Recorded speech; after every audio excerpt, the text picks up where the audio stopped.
Mafia Messi টাকা দিয়ে গোল কিনে, রেফারি কিনে, ফিফাকে কিনে, এই কথাগুলো তো ছিল এতদিন শুধুমাত্র মজার ছলে বলা কথা মাত্র।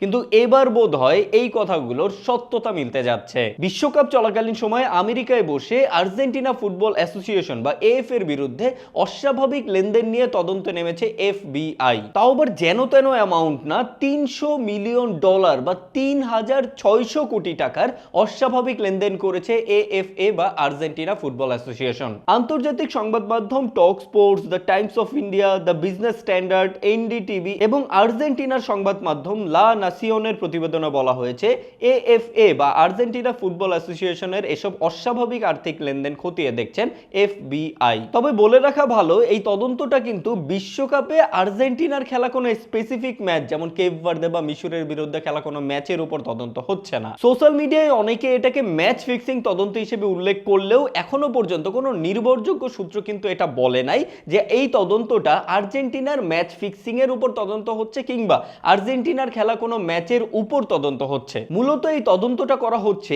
আর্জেন্টিনা ফুটবল অ্যাসোসিয়েশনের এই অস্বাভাবিক লেনদেনের উপর, যে তারা বিশ্বকাপ চলাকালীন সময়ে আমেরিকায় বসেই এই এত বড় অ্যামাউন্ট কোথায় লেনদেন করতেছে, কেন করতেছে বা কি পারপাসে করতেছে। এর উত্তর তো আসলে এফবিআই এর তদন্ত রিপোর্ট পাবলিশ হবার পরেই জানা যাবে যে আর্জেন্টিনা আদৌ বিশ্বকাপে কোনো অস্বাভাবিক বা অবৈধ কার্যকলাপ করেছে কিনা, আর্জেন্টিনা আদৌ কোনো ধরনের কোনো ম্যাচ ফিক্সিং এর সাথে জড়িত কিনা। যদিও এটা বলে রাখা ভালো যে আর্জেন্টিনার অতীত ইতিহাস কিন্তু খুব একটা সুবিধার না। আর্জেন্টিনা এই অবধি যতগুলো বিশ্বকাপ পেয়েছে মোটামুটি সবগুলো বিশ্বকাপ নিয়েই কিন্তু কন্ট্রোভার্সি আছে।